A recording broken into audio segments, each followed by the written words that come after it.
Paano kung mawala sa'yo ang taong pinakamamahal mo? At pagkatapos, pati ang huling alaala niya ay kukunin pa. Ito ang nangyari kay John Wick, isang dating legendary assassin na minsang kinatatakutan ng buong criminal underworld. Pero iniwan niya ang madilim na buhay na iyon para mamuhay ng tahimik kasama ang asawa niyang si Helen. Sa kasamaang palad, namatay si Helen dahil sa malubhang sakit. At matapos siyang mawala, tuluyang nawasak si John emotionally. Ilang araw matapos ang libing, may dumating na huling regalo mula kay Helen. Isang maliit na beagle puppy na pinangalan ng Daisy.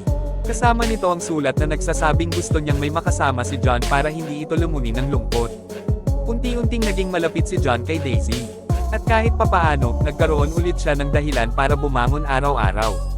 Pero isang gabi, habang nagpapagasolina si John gamit ang kanyang classic Mustang, may grupo ng Russian gangsters na lumapit sa kanya. Kasama rito si ISF Teresov, ang spoiled at mayabang na anak ng Russian mafia boss na si Viggo Teresov.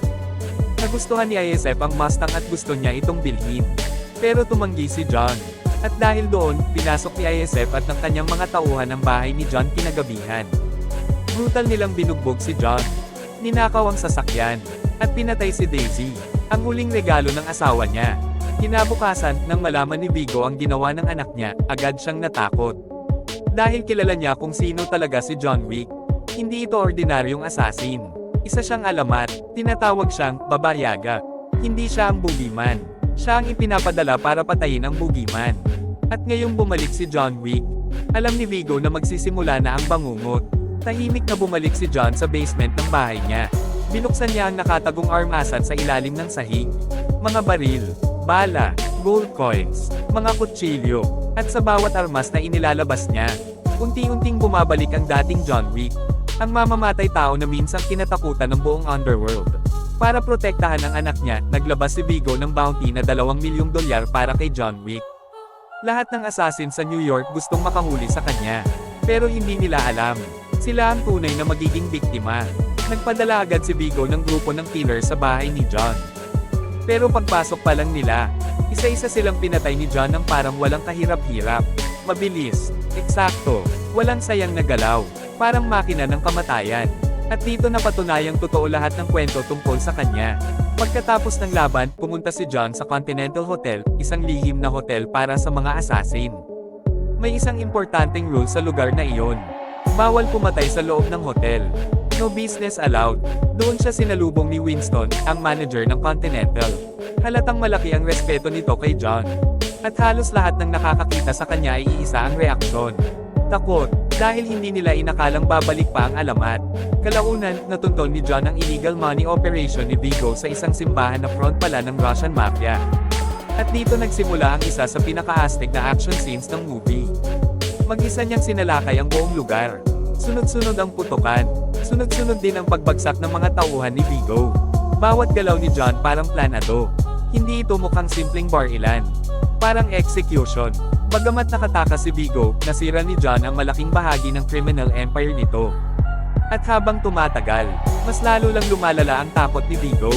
Habang lumalaki ang bounty, mas maraming assassin ang sumusubok pumatay kay John. Pero kahit saan siya pumunta, siya pa rin ang pinakadelikadong tao sa kwarto. Isa-isa niyang pinapatay ang lahat ng humahadlang sa kanya. Sa wakas, natuntun niya si ISF sa Red Circle nightclub. Punong-puno ng ilaw, malakas na music, at nagsasayawang tao ang buong club. Pero habang masaya ang lahat, tahimik na nangangaso si John. At nang magsimula ang putukan, biglang naging impyerno ang lugar. Isa-isang bumagsak ang mga bodyguard ni ISF habang pilit itong tumatakas. At dito unang tunay na natakot si ISF. Dahil na-realize niyang hindi ordinaryong tao si John Wick. Isa siyang halimaw na hindi titigil hanggat hindi niya nakukuha ang gusto niya. Sinubukan pa ni Viggo na kausapin si John. Nag-offer siya ng pera, kapayapaan, kahit ano para tumigil na ito. Pero tumanggi si John. At dito niya ipinaliwanag kung bakit sobrang bigat ng ginawa ni ISF. Hindi lang aso si Daisy. Siya ang huling alaala ni Helen. Ang huling simbolo ng pag-asa sa buhay niya. At nang patayin iyon ni ISF, parang pinatay na rin nila ang natitirang kabutihan kay John.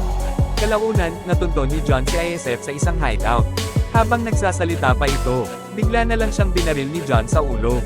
Walang mahabang usapan. Walang awa. Ganun lang kapilas natapos ang buhay ng taong nagsimula ng lahat. Pero hindi pa tapos ang digmaan. Dahil buhay pa si Viggo. Matapos mamatay ang anak niya, tuluyan nang nawala ng kontrol si Vigo. Dinukot niya si John at plano niya itong patayin mismo.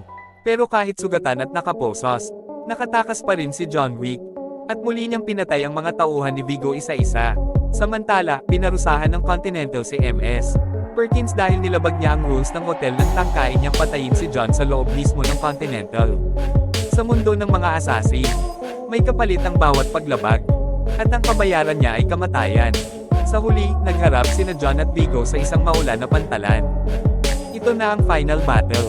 Sunod-sunod na pinatay ni John ang natitirang tauhan ni Vigo hanggang dalawa na lang silang natira. Nagkaroon ng brutal na mano-manong laban sa ulan. Suntukan, saksakan, puro galit at desperasyon. Pero walang laban si Vigo sa lalaking minsan niyang ginamit bilang sandata. Sa huli, sinaksak ni John si Vigo at tuluyang pinatay ito. Tapos na ang digmaan. Pagkatapos ng lahat, sugatan at pagod na naglakad si John papunta sa isang animal clinic. Doon niya nakita ang isang pitbull na nakatakdang ay euthanized. Tahimik niya itong kinuha at isinama habang naglalakad palayo sa gabi. At kahit papaano, parang nagsimula ulit siyang mabuhay. Ang John Wick ay hindi lang simpleng action movie.